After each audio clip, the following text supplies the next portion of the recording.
buenas noches con todas y con todos, tanto como los que de manera presencial y de manera virtual nos acompañan esta noche. Hoy día es miércoles 2 de diciembre, estamos aquí en Palacio Nacional, en la Ciudad de México, listos para iniciar la conferencia vespertina del día de hoy, en donde actualizamos en relación al comportamiento y los principales eventos relacionados a la epidemia de COVID-19 en México. Esta noche nos acompaña para la conferencia el doctor Cristian Zaragoza, es el director de información epidemiológica en la Dirección General de Epidemiología. El doctor nos hará el favor de presentarnos el día de hoy la actualización del comportamiento epidémico, de las principales estadísticas que noche con noche, día con día actualizamos, y una vez que tengamos esta información pasaremos a preguntas y respuestas por parte de ustedes. Entonces, doctor Zaragoza, por favor, tiene su tiempo.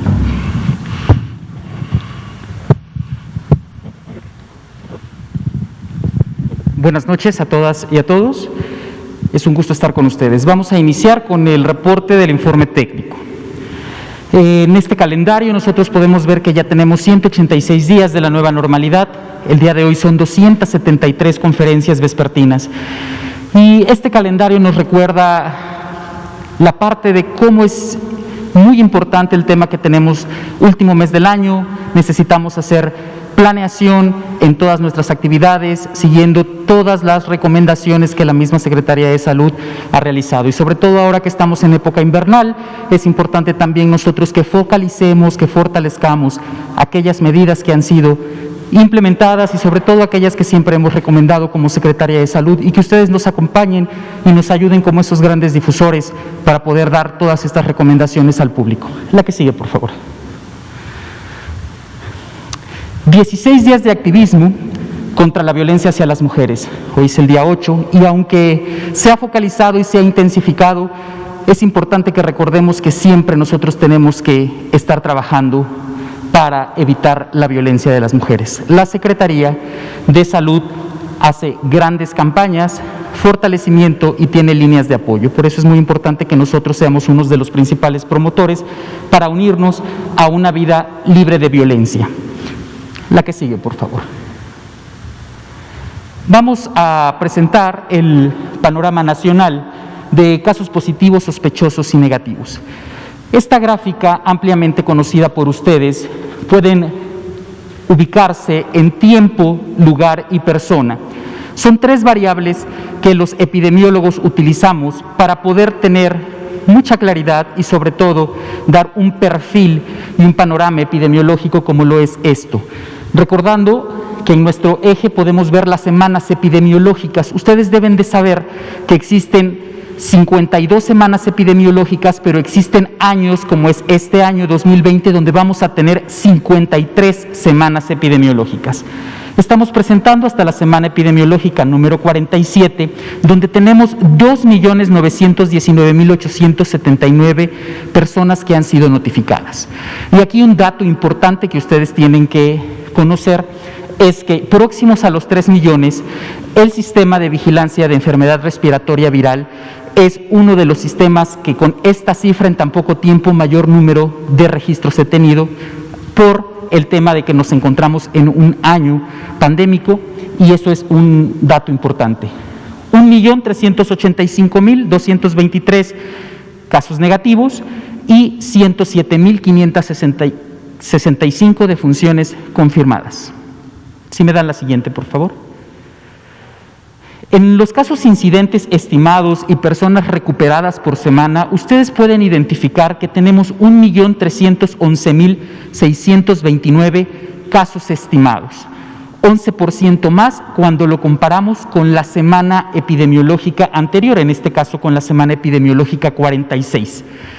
Y 67.218 casos forman el 5% de esa totalidad, que representan los casos activos. Son aquellos que tienen fecha de inicio de síntomas 14 días previos. Pero también tenemos 836.567 personas recuperadas. Igual es los cortes, tienen que ser comparados, misma semana epidemiológica. Si me dan la siguiente, por favor. En esta gráfica de defunciones, igual por semana epidemiológica, ustedes pueden observar un dato destacable, que desde la semana 44 epidemiológica hasta la semana epidemiológica 47 identificamos una meseta en el número de defunciones. Esto es un dato muy destacado. Solamente confirmar 107.565 defunciones confirmadas, donde aquí están las que tienen una prueba positiva, pero también aquellas que tienen una dictaminación clínico-epidemiológica. Y aquí agradecer a todos los comités de todo el país que desde el nivel local, jurisdiccional y nivel estatal se han dado a la tarea de la parte técnica en conjunto con todas las instituciones que pertenecen al Sistema Nacional de Salud para hacer este ejercicio técnico en el cual nos podemos obtener esta cifra también. La que sigue, por favor. Esta gráfica finalmente son las hospitalizaciones diarias que tenemos nosotros. Y aquí podemos observar que tenemos un 40% en la ocupación de camas generales y un 33% de ocupación en las camas con ventilador, donde vemos que la ocupación al 1 de diciembre, el día de ayer, teníamos 14.957, menos, que es una cifra negativa, menos 18% de lo que teníamos. Y vemos cómo ha estado incrementando la ocupación en general. Gracias. Muchas gracias, señor director. Muchas gracias, doctor Zaragoza, por la actualización. Importante también mencionar que toda la información complementaria y además ampliada sobre el comportamiento de la epidemia la pueden encontrar ustedes en las diferentes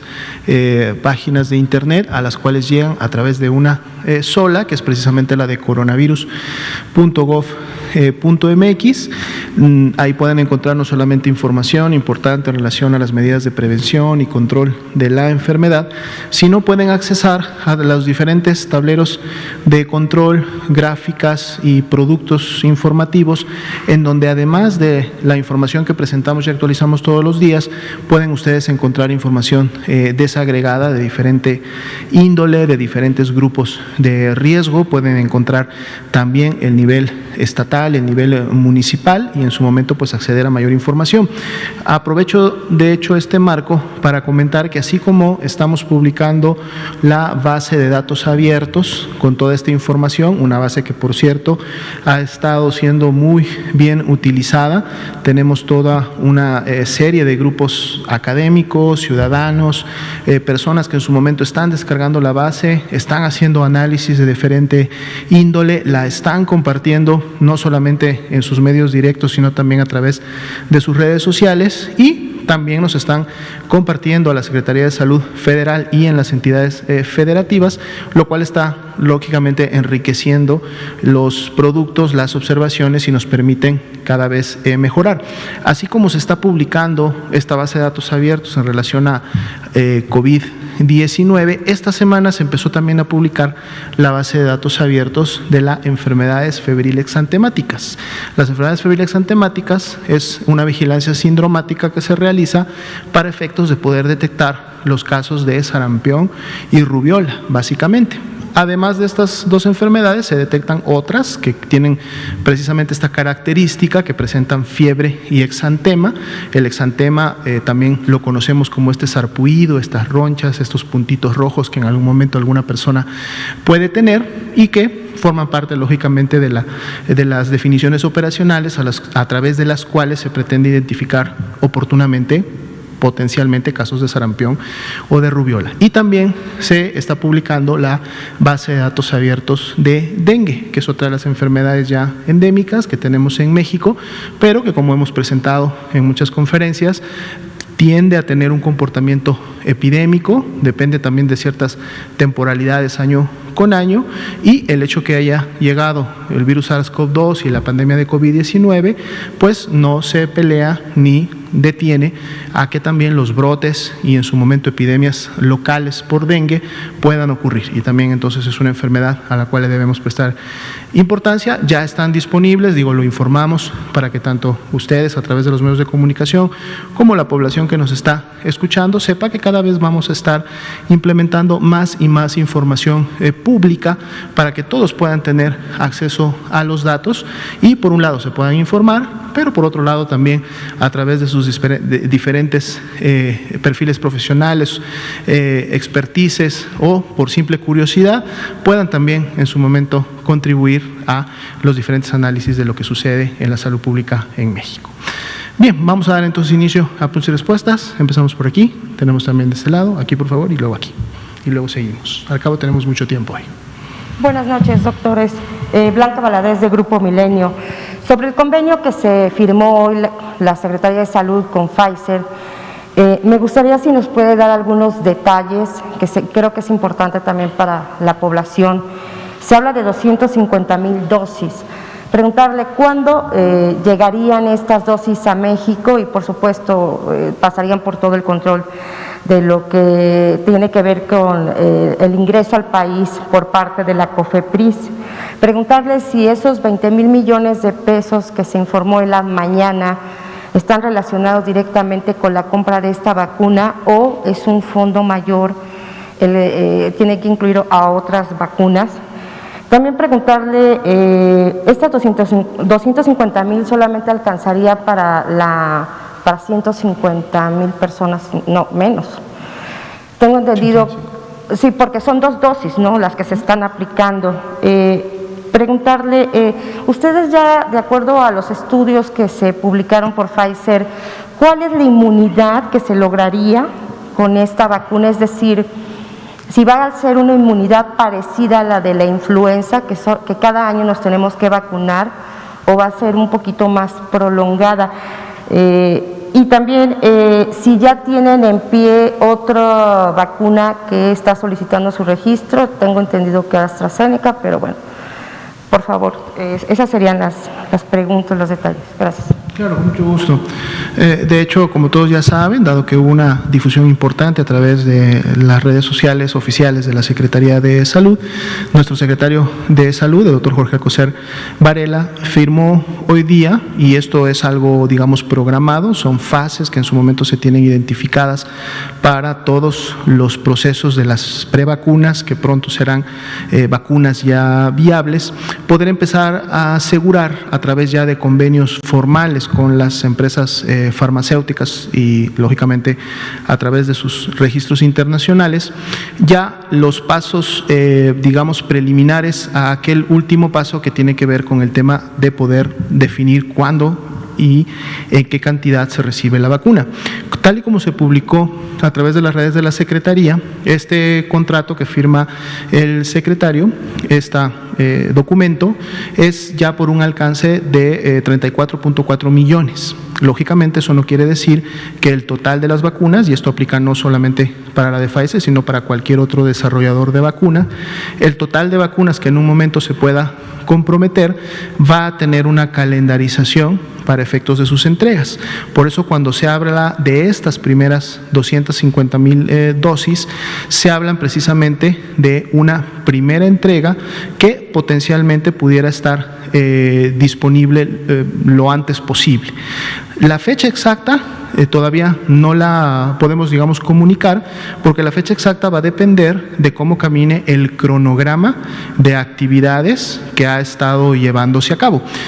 Recordemos que la semana pasada se entregó ya el primer grupo de información a la COFEPRIS por parte de esta vacuna para que en su momento se pueda llevar a cabo lógicamente la revisión por los equipos técnicos correspondientes y en función de esta información puedan entonces empezar a definirse los siguientes pasos. ¿Qué me refiero con siguientes pasos? Recordemos que el grupo técnico especializado de vacuna que se conformó para implementar la política nacional de vacunación contra COVID-19 tiene ya varios meses trabajando. Este grupo prácticamente se integró hace 3 meses ante la expectativa de lo que en ese momento eran todas estas prevacunas.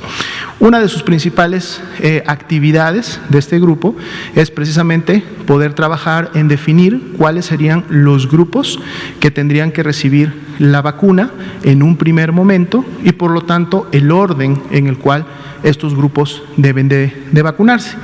Esto no podría ser definido sin conocer especificaciones ya más finales precisamente de la vacuna. La información que entrega, en este caso el fabricante, tiene ya muchos de estos elementos, son elementos que en este momento no se pueden todavía comentar en función de público porque se firman convenios de confidencialidad, no solo con Pfizer, esos convenios se firman con todos los desarrolladores de vacunas, porque a través de esos convenios de confidencialidad se puede tener acceso a fondo a toda la información técnica del desarrollo y de las diferentes fases y ensayos clínicos que los fabricantes, productores de vacuna están llevando a cabo. Es un convenio de confidencialidad porque lógicamente cada una de estas empresas tiene diferentes métodos de desarrollo, utiliza procesos de investigación propios o definidos por protocolos de sus científicos, de sus investigadores, si lo hacen del conocimiento de las secretarías de salud que en su momento comprometen adquisición de estas vacunas. Recordemos que ya hace aproximadamente 2 semanas y media, prácticamente 3, hubo la primera firma de documentos, se llevó a cabo de hecho en una mañanera con la presencia del presidente, en donde hubo compromiso con 4, digamos 3 fabricantes o 3 proveedores potenciales de vacuna y el componente de COVAX, ¿no?, que en su momento es la que nos va a dar acceso a través de las herramientas de la Organización Mundial de la Salud a todas las vacunas que en su momento puedan desarrollarse. Entonces, en siguientes pasos, y eso también va en la medida de cómo cada fabricante va avanzando y va pudiendo poner a disposición la información con sus los potenciales gobiernos y secretarías de salud interesados en la adquisición de la vacuna. Bueno, ya se llegó a un momento en donde se conoce mucha más información del desarrollo y de los resultados, que en este momento está analizando, empezó ya a analizar desde que Pfizer lo entregó de manera oficial por parte de este grupo de especialistas, y esa es la razón por la que tanto el día de ayer en la tarde el doctor Hugo López-Gatell como hoy en la mañana el señor presidente de la República dio a conocer de que la próxima semana, expectativa más o menos el día martes, muy probablemente en el Pulso de la Salud, se podrá ya presentar el documento oficial que integra todas estas definiciones, todas estas acciones, y que además van a estar muy dirigido a cómo va a iniciar, ni bien se tenga la vacuna, en la medida que vayan avanzando los diferentes procesos. Como bien comentaba, uno de ellos y muy importante es que cuando se tenga la vacuna en físico, es decir, esta deberá transcurrir por los diferentes procesos de validación que hace COFEPRIS, los cuales lógicamente están enfocados y previamente ya informados con todos estos datos que se conocen y que se pretende tengan, pues lógicamente, una velocidad concordante con la emergencia sanitaria, pero sin perder para nada el riguroso proceso técnico que se debe de llevar para asegurar que la vacuna es segura, que la vacuna es eficaz y que en su momento puede permitir. Sí. 2 precisiones. Por las características de la vacuna se necesita una red de ultracongelación. Lo que quiero saber es si van a disponer van a comprar el equipo o lo van a ubicar de manera logística en un lugar para empezar a aplicar las dosis a un grupo determinado. Eso yo creo que sí nos los podría compartir a nosotros. Y también estaba escuchando que ya hay una preocupación de la gente por un mercado clandestino de vacunas, no sé si van a hacer algún tipo de actividad. Y lo que dijo hoy la OPS, que finalmente qué bueno que se dieron estos registros, pero las vacunas en realidad no van a estar disponibles para todo el mundo, las dosis van a ser muy limitadas y no todos los países van a tener acceso y a la inmunización que se requiere. Entonces, si nos puede hacer esas puntualizaciones, por favor. Correcto. Sí, el tema precisamente de la logística para tanto la distribución como la aplicación final de la vacuna en el contexto de esta vacuna que es Pfizer, en la cual sabemos que necesita de una red de ultracongelación, por lo menos al inicio y en buena parte de la distribución, está siendo precisamente analizada en función de lo que la misma empresa está proponiendo con herramientas y con insumos que pudieran favorecer esta distribución, y a la par integrando aquella capacidad que en este momento se pudiera tener ya en el territorio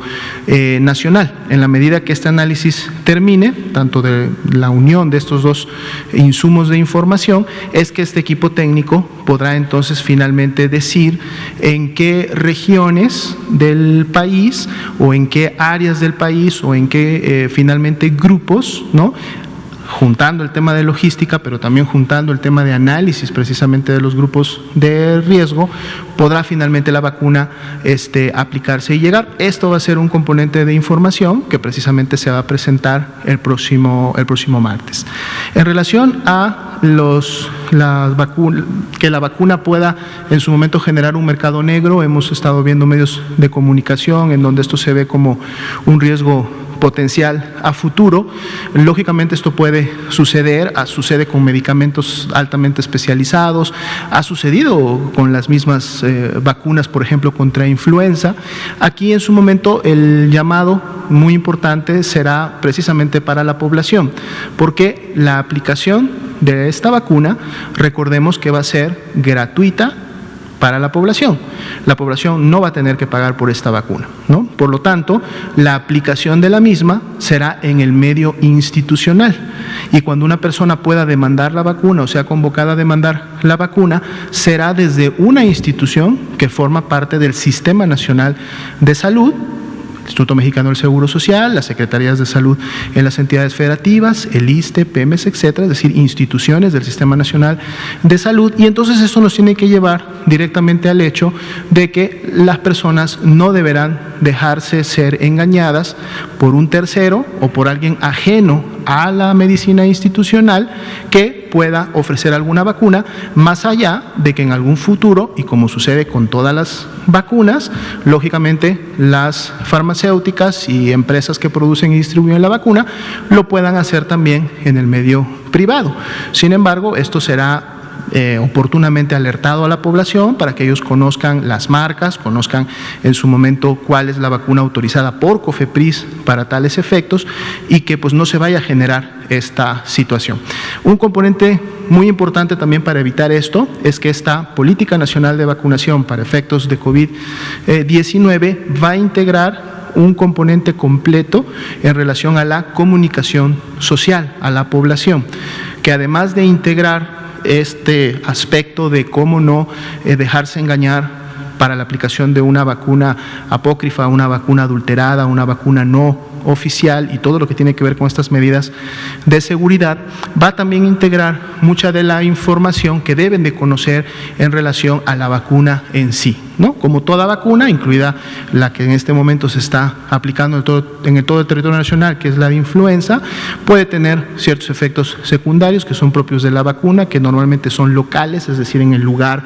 de la aplicación, son temporales, se reducen o eliminan en las primeras 24, 48 horas. Entonces también es importante informar y que la población sepa cuáles pueden ser estos signos o síntomas productos de la vacunación y ellos estén atentos y que no se malinterpreten como en su momento reacciones de otra índole a la vacuna. Se va a dar a conocer precisamente toda la logística a través de la cual la vacuna va a estar disponible para los grupos que se vayan seleccionando y que además tengan un orden en la aplicación. Ya se ha comentado que, por ejemplo, el personal de salud de seguro será de los primeros grupos que en su momento estén integrados, pero eso no descarta para nada que también otros grupos en su momento puedan iniciar con la vacunación. Recordemos que estamos ante un escenario en donde tenemos la potencial llegada lo antes posible de una primera vacuna, pero tenemos ya en su momento en vista 2 vacunas más, AstraZeneca y CanSino. Ustedes saben que son vacunas que también están en este proceso, que en su momento podrían manejar también fechas cercanas, no las tenemos en este momento, y ni bien esté disponible las vacunas a través de la iniciativa COVAX, también llegarán todas estas dosis. Entonces todo este conjunto y adquisición de vacunas son las que le darán sustento y permitirán la implementación de esta política nacional de vacunación que la próxima semana estarán dando a conocer. limitado de la OPS de la vacuna? Bueno, el acceso limitado lógicamente tiene que estar, la OPS lo comenta en función de la población mundial y aplica igualmente para cada país. Acceso limitado se refiere a que más allá de que las vacunas ya empiecen a evidenciar todos sus niveles de eficacia, seguridad, empiecen a tener sus autorizaciones por los organismos internacionales y por los organismos locales, viene todavía una fase de producción. Una fase de producción en la cual la vacuna puede escalar a millones de dosis que en su momento permiten la disponibilidad para todos los grupos. Cada país está haciendo su análisis, como el que acabamos de comentar, para definir las cantidades de personas que en su momento deben de recibir la vacuna, pero más allá que en un momento se plantee y que se dé el acceso universal a la vacuna, que es algo planteado precisamente para México, se tiene que definir el orden en el cual, en función de cómo va llegando la vacuna, de cuántas dosis van en su momento llegando al país, cuáles son los grupos que deben de iniciar primeramente a recibir esas dosis, más allá de que en la expectativa se pueda cubrir a un grupo mayor. Entonces, cuando la OPS hace ese comentario, lo hace precisamente basado en el hecho de que en la medida que las farmacéuticas puedan incrementar su producción, y que de seguro esto va a ocurrir en los primeros meses del 2021, entonces es recién cuando se tendría la expectativa de que existan la suficiente cantidad de dosis como para poder empezar a cubrir a más y más y más población. ¿Sí? ¿Cómo no? Habíamos dado la palabra de este lado y luego veníamos para acá. Buenas noches, Liliana Noble de Pulso Saludable. Doctora Lomía, me gustaría conocer en el caso de la vacuna de Moderna, he leído algunas investigaciones en donde dice que la vacuna puede servir para dos efectos, para la inmunidad y también para atender a los pacientes graves. Mi pregunta es, ¿esta vacuna tendrá una doble función? ¿Qué se conoce al respecto? Y mi segunda pregunta, en el caso de la vacuna de Pfizer, también se habla mucho de que este virus mensajero pudiera de alguna manera alterar el ADN o la estructura molecular del ser humano, y mucha gente está temiendo, sobre todo los grupos antivacunas y haciendo campañas en contra de la vacunación. ¿Qué tan cierto es esta información? Gracias. Claro que sí, con mucho gusto respondo, de hecho, uniendo un poco las dos preguntas. Las propiedades específicas de cada vacuna, precisamente en relación a su inmunogenicidad y en qué grupos y en qué momentos, es mucha de la información que no solo México, sino a nivel mundial, pues todos los países estamos esperando conocer a fondo. Lo que se ha tenido hasta el momento han sido publicaciones en redes sociales, notas de prensa o algunos comunicados que las diferentes farmacéuticas que están en este momento produciendo la vacuna pues han emitido. Algunas han hablado de en su momento eficacias arriba del 90%, ¿no?, que se traduce a la vez un poco en protección poblacional. Sin embargo, volvemos al comentario anterior, es información preliminar, es información todavía que está en un marco informal, a pesar de que lo está dando a conocer el mismo fabricante de la vacuna. Esta información todavía no la podemos tomar como tal y en su caso trabajar un programa o un proyecto con esa información, porque no es información que en su momento ha sido validada por las instancias internacionales o por las mismas instancias que cada uno de los gobiernos tiene. Hasta que se cuente con toda la información y sobre todo los resultados finales de los ensayos 3, en donde la mayoría de las vacunas están terminando o están por terminar, por lo menos estas 5 o 6 que en su momento se tienen identificadas. Entonces, en base a esa información y en base un poco también a la correlación de estos organismos internacionales, la misma Organización Mundial de la Salud tendrá un papel importante y preponderante en el análisis a través de sus equipos técnicos y especializados en diferentes países, o haciendo también, echando mano a estos organismos reconocidos por no solo la OMS, sino por muchos países como los tenemos en la Unión Europea, como los tenemos en Estados Unidos, que en su momento revisen la información que las empresas están produciendo, están dando a conocer, para que entonces ahora sí, sabiendo exactamente cómo funciona, en qué grupos, en qué dosis, todo el tema a fondo, entonces en un momento se pueda definir y decir si la vacuna sirve para proteger de la infección, o en este caso del contagio de la infección, o no protege esta parte o este tramo de la enfermedad de la historia natural, pero a lo mejor sí protege la enfermedad, o sea, no evita que me contagie o que me infecte, pero a lo mejor y la vacuna sí evita que me enferme, o no evita que me enferme, como por ejemplo el caso de la vacuna contra influenza, que a pesar de que tenga la vacuna, me haya colocado la vacuna, me puede dar influenza, sí, me puedo enfermar de influenza, pero a lo mejor la vacuna evita los signos y síntomas graves o evita la gravedad de la enfermedad, dado que genera una respuesta inmunológica previa que permite al sistema inmunológico estar atento, deja que se produzcan signos y síntomas y por lo tanto me enferme, pero dado que el sistema inmune está más listo que si no me hubiera vacunado, entonces contrarresta la enfermedad, contrarresta el virus y en su momento no deja que me agrave. Y si no deja que me agrave, entonces de seguro va a evitar que muera a consecuencia de la enfermedad. Entonces todos estos pasos, o sea, para que realmente la vacuna va a ser útil y va a ser no solamente eficaz, o sea, lograr lo que dice que va a lograr, sino también ser eficiente, es decir, que logre esto, pero en campo, o sea, que lo logre en la persona, en su comunidad, en el lugar en donde se le aplica la vacunación. En la medida de que se tenga toda esa información, entonces es que se podrá precisamente definir los grupos y decir, dado que esta vacuna me protege de la enfermedad, entonces puedo aplicarla a todo este número de personas porque mi objetivo es prevenir.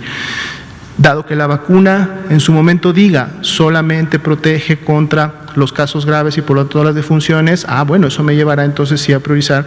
precisamente grupos de riesgo, que es donde no quiero que suceda un agravamiento y posteriormente una defunción. Entonces, cuando se tenga toda esta información, que para efectos precisamente de esta primera vacuna, que es la que potencialmente está prácticamente ya a puertas, que es la de Pfizer, se tiene con mayor profundidad, es lo que precisamente están trabajando en estos días este grupo técnico para dejarlo plasmado y definido en esta política nacional y darla a conocer, y antes que llegue podamos ya todos como sociedad tener toda la información de cuál será la utilidad, la eficacia, la efectividad, y en su momento, en base a eso, entonces cómo vamos a otorgar la vacuna y cómo se va a dar la logística de la aplicación. Exactamente, ahorita se puede avanzar con esta vacuna porque es la primera que ha presentado su información, digamos, más completa, o ya para efectos de solicitar inclusive un permiso por parte de la COFEPRIS para su distribución y aplicación, pero en la medida que las otras prevacunas también empiecen a presentar su información, entonces podremos tener cada vez acceso a más y más datos que nos permitan definir para cada una de las vacunas cuál deberá ser la logística y la implementación de la misma. ¿Sí? Muy bien. Venimos para este lado, luego este lado y luego regresamos para allá. Gracias. Sí, buenas noches, doctora Lomía. Juan Carlos Machorro, AM de Querétaro. Doctor, con esta firma que hizo el secretario del COSER, hablamos que ya es cuestión nada más de días para que COFEPRIS pues dé la autorización necesaria, porque bueno, quiero pensar que no habría choque de que se firma, se acepta, etcétera, y de pronto COFEPRIS pues detenga el trámite por X o Y situación. O sea, si hay, llamémosle, esa coordinación. Y como ahorita han mencionado que el primer paquete sería para personal médico y grupos vulnerables, que se ha dicho que son adultos mayores y cuestiones por de esa forma, ¿cuál será la cuestión para pues la gente que se sigue infectando, que llega a un hospital y exija la vacuna, y a lo mejor son personas de entre 30 a 40 años que no están en los grupos vulnerables, pero están contagiados, y en ese momento no caer, llamémosle, en problemas o hasta en caos, que haya gente y con sus consabidas familias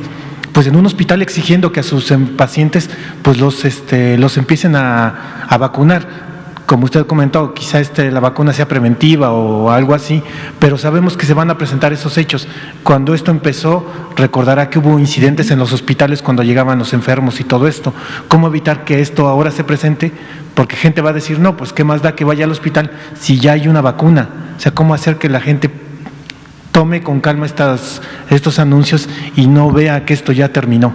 Gracias. Correcto, y muchas gracias por la pregunta porque justo nos permite tocar varios puntos. El primero es, insistimos, en función de lo que acabamos de comentar, todavía hasta la próxima semana que se presente ya de fondo y bien definida la logística,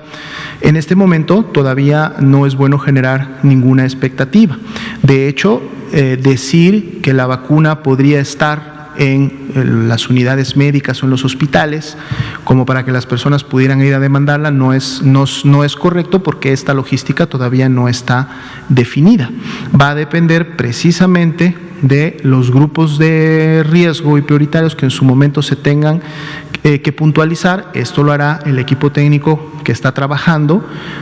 En base a esta información, entonces se va a dar a conocer cuál va a ser esta logística de distribución para la vacuna. Por lo tanto, no hay una expectativa de que en el corto plazo la vacuna pueda estar físicamente presente o disponible en todas las unidades del país. Esto no es así. Pero lo vamos a saber en su momento y por eso comentaba la importancia de esta campaña de comunicación que se va a tener con la población para ser lo suficientemente claros y explicarles el porqué de la priorización, por qué debe haber grupos que en su momento deben primero de recibir la vacuna, la importancia y el sustento de por qué llevar a cabo esta actividad. Cuando estos grupos se definan, entonces a su vez se va a definir los lugares y el modelo a través del cual estos grupos van a poder acceder a la vacuna y entonces esto lógicamente se va a comunicar. Si bien es cierto, hay una expectativa que en su momento pudiera colocar la vacuna en el mes de diciembre, como ya se ha comunicado previamente a finales de diciembre, que estas expectativas se cumplan va a depender de que se cumplan cada uno de los pasos previos que se tienen que dar para finalmente poder llegar a esta fecha de disponibilidad. Uno de ellos, y a través de esto también respondo a la otra pregunta, es toda esta evaluación que precisamente tiene que hacer COFEPRIS. Una ventaja es que COFEPRIS ya tiene acceso y ya tiene en sus manos mucha de la información bibliográfica y de los resultados que esta vacuna o esta primera vacuna ha obtenido. Esto ya está siendo valorado, pero eso es un proceso previo. Recordemos que cuando en su momento la vacuna llegue físicamente al país, estos lotes de vacuna también serán sometidos a otros protocolos de revisión y validación que van sobre todo enfocados al tema de la seguridad, inocuidad de la vacuna, que ya los tiene también identificados COFEPRIS y que de seguro lógicamente enfocará su actividad de esos días a este procedimiento para culminar esos pasos en lo que será la calendarización de cuándo tener estas actividades. Para efectos de que la COFEPRIS está completamente comprometida como parte de la Secretaría de Salud a que todos estos pasos se lleven a cabo sin perder, decíamos, y esto es muy importante recalcarlo, sin perder la rigurosidad y los protocolos técnicos de revisión, porque finalmente es responsabilidad también asegurar de que la vacuna es segura para su aplicación y que en su momento no va a generar un daño colateral o un daño secundario tratando de prevenir otra enfermedad. Esto es muy importante. Lógicamente estos pasos también ya fueron revisados previamente por los fabricantes y por algunas otras entidades, pero es entonces integrar, revisar toda esta información. Pero sí, definitivamente la COFEPRIS está 100% comprometida, está 100% dedicada desde ya, no solamente a la revisión bibliográfica de la información que ya tiene en estos momentos, sino que en su momento, cuando físicamente se tenga la vacuna, se llevarán a cabo rápidamente todos estos procedimientos, ¿no? Como tal. Por favor.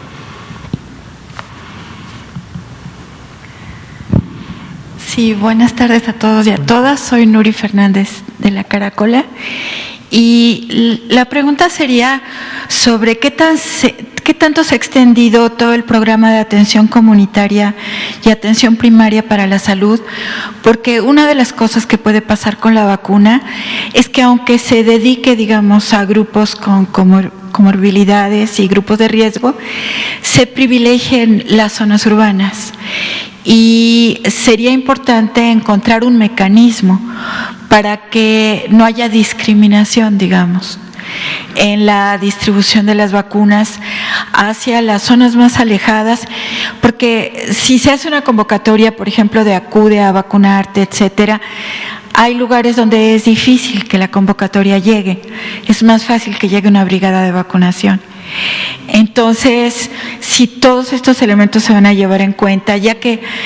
también con la pandemia ha avanzado el proceso de atención comunitaria y atención primaria para la salud. Gracias. Correcto, qué bueno que también tocan este punto en la pregunta, porque efectivamente esto es uno de los componentes que está siendo también analizado e integrado en la valoración que el equipo técnico está teniendo, y de seguro va a ser parte de la política nacional que se va a presentar la próxima semana, porque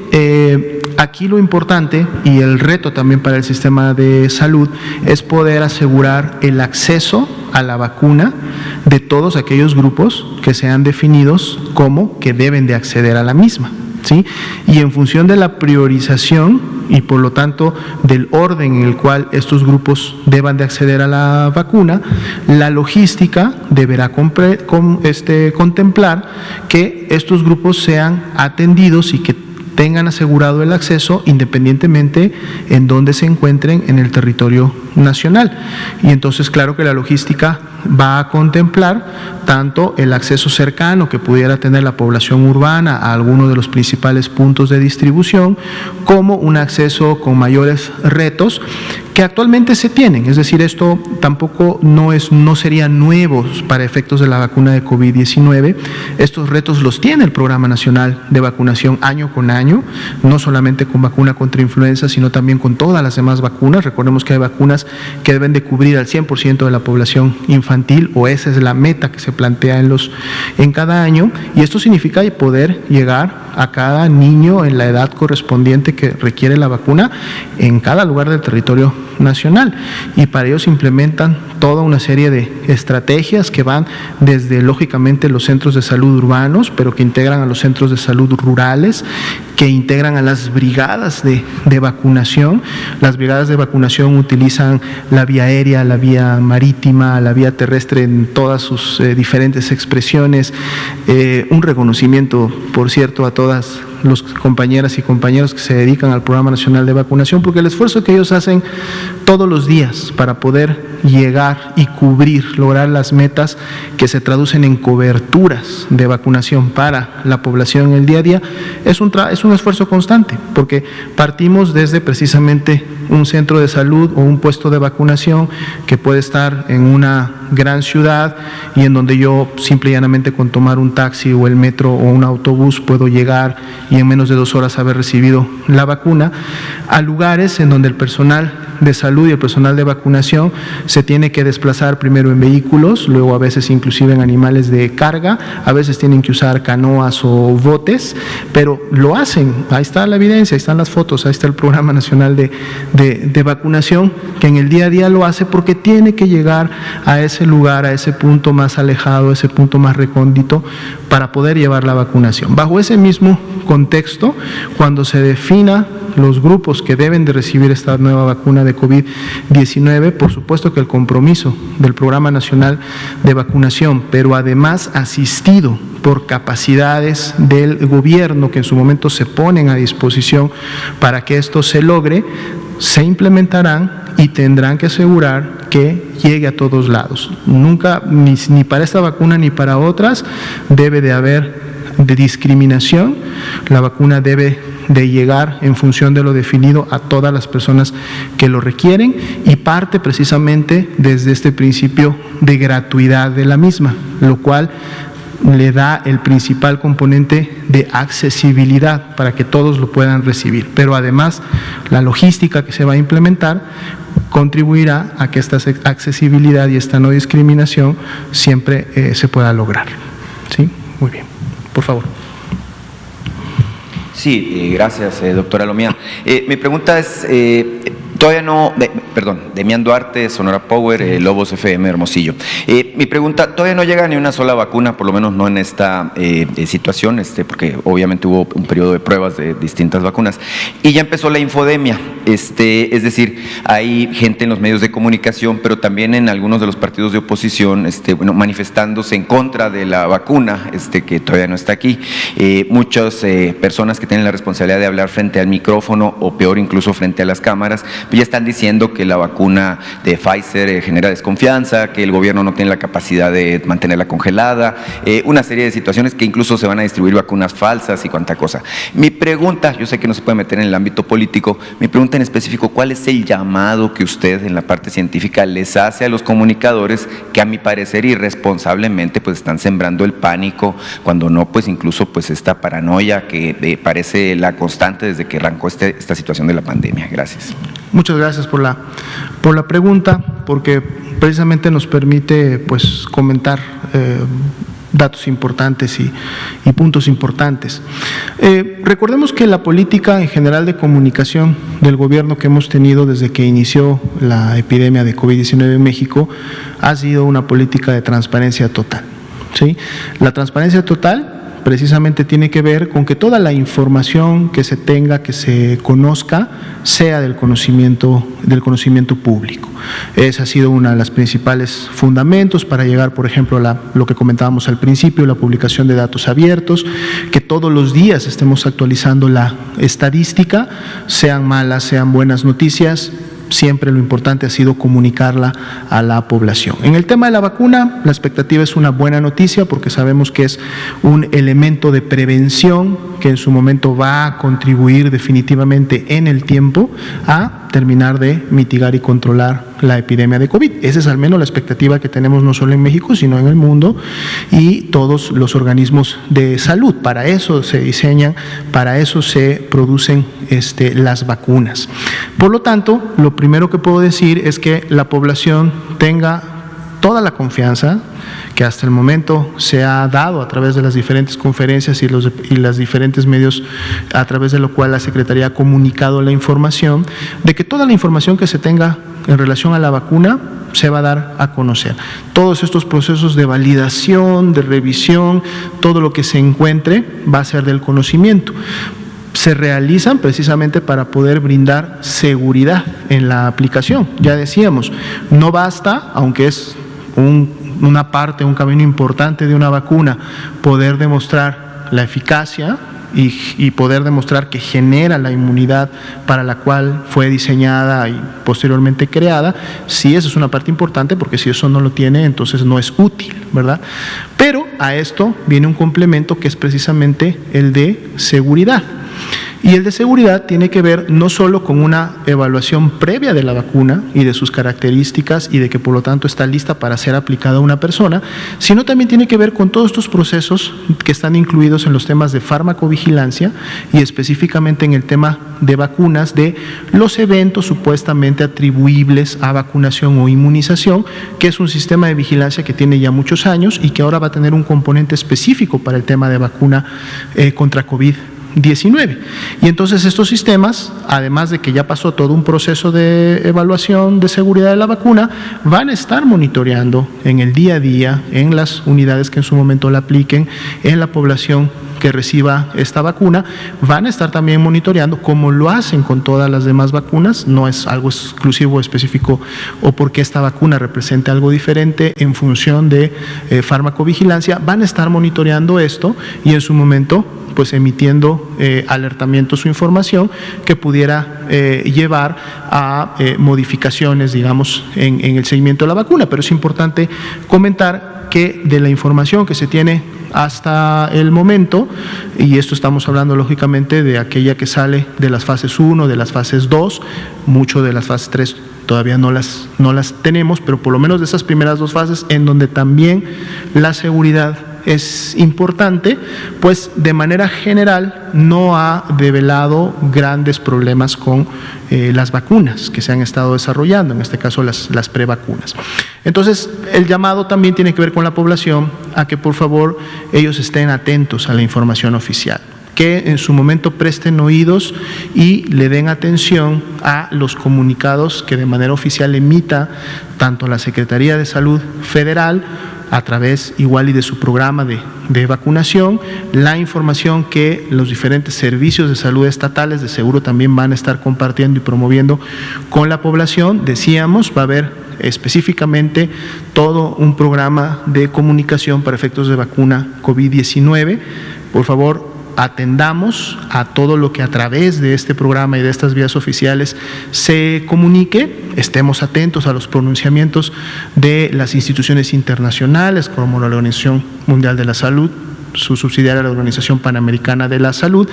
y entonces estemos siempre monitoreando y recibiendo esta información oficial, porque como bien comentas, mucha de la información que se comenta a través de redes sociales o de fuentes no oficiales, pues muchas veces están solamente basadas en supuestos o están basadas en su momento en lo que se escuchó en algún lado o en alguna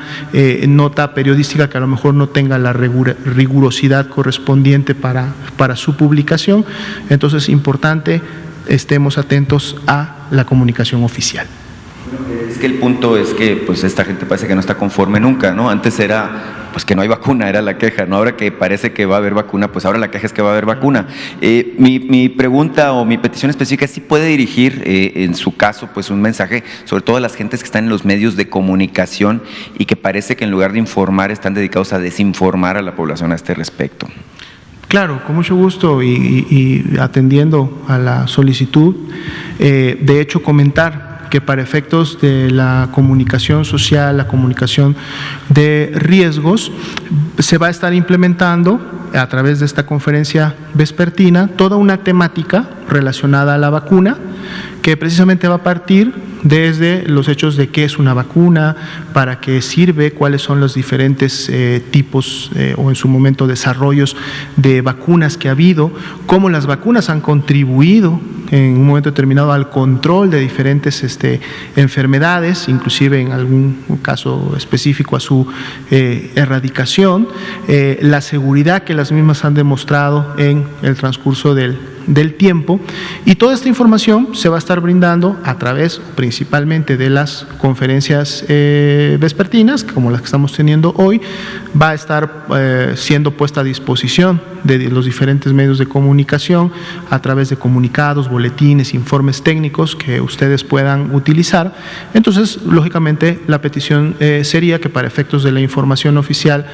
nacional van ustedes contar con todos estos productos y estos insumos de información para que a su vez puedan contribuir a informar a la población. Estos espacios van a seguir abiertos en los horarios correspondientes, por lo tanto ustedes van a poder realizar todas las preguntas que sean necesarias y que consideren de utilidad para la población. Eso no deja también, decíamos, de que ustedes en su trabajo periodístico o la población también de manera directa puede estar consultando los medios internacionales, eso sí, oficiales o que tengan en su momento la credibilidad, y entonces que todos pues juntos, ¿no?, gobierno, medios de comunicación y población, podamos contribuir y lograr una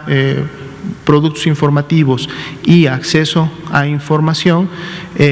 oficial, veraz y que en su momento realmente contribuya a lo que va a ser la campaña de vacunación de COVID-19 y que entonces todas las personas que estén integradas en estos grupos puedan sin ningún riesgo y sin ninguna predisposición o problemática acceder libremente a la vacuna y recibir los beneficios que en su momento esta les va a aportar. Entonces, vamos a, digamos que un punto de partida importante va a ser precisamente la próxima semana conocer esta política nacional de vacunación que va a integrar todos los componentes que en este momento se están preguntando y que algunos van a estar listos y disponibles o avanzados la próxima semana. Algunos estarán integrando todavía en semanas previas, de seguro más cerca cuando se reciban las vacunas en físico, y información definitivamente pues mucho más importante y relevante cuando estemos a punto de iniciar con los primeros grupos que en su momento se vayan a definir. Entonces es una tarea, yo creo que de todos, y todos podemos conjuntamente contribuir a que esto suceda. Por favor. Gracias, buenas noches, doctores. Buenas noches. Arturo Pavón para el Chapucero Network, redes digitales. Bueno, la pregunta va en el sentido de que respetando el protocolo de sigilosidad en cuanto a los fabricantes, ¿qué nos puede decir usted acerca de la vacuna rusa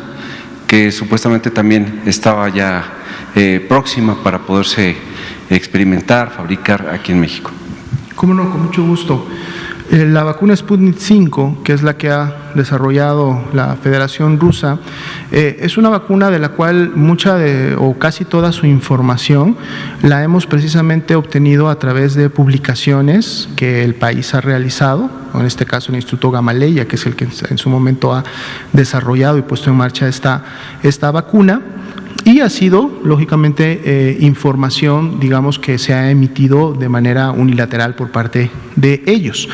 No tenemos o no se cuenta en este momento todavía con un posicionamiento que a su vez surja de una evaluación de, por ejemplo, nuestro organismo internacional en salud, que es la OMS, o el organismo regional al cual pertenece este país. En su momento ellos también han compartido, digamos, información general de los aspectos de su vacuna, pero hasta donde por lo menos tenemos nosotros conocimiento, la misma no ha sido sometida, o si ha sido sometida, no ha terminado, y por lo tanto disponemos de una publicación oficial de una contraparte internacional, técnica y reconocida, que en su momento haya realizado la revisión y la valoración de esta vacuna y que en su momento pues pueda poner a disposición de todos los países la composición y en su momento los diferentes elementos que hemos mencionado de seguridad, de eficacia, de inocuidad, etcétera, de esta vacuna. Son datos que no tenemos. Lógicamente esperaríamos que en su momento, como lo están haciendo otros desarrolladores de vacunas en el mundo, pues bueno, esta información finalmente sea puesta a disposición al menos de la Organización Mundial de la Salud,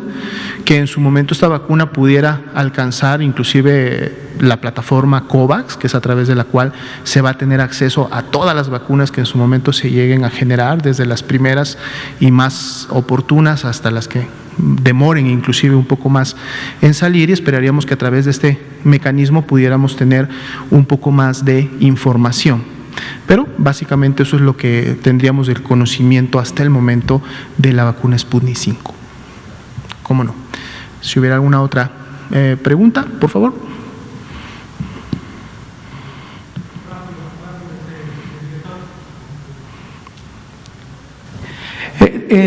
Testimonios de pacientes que superaron el COVID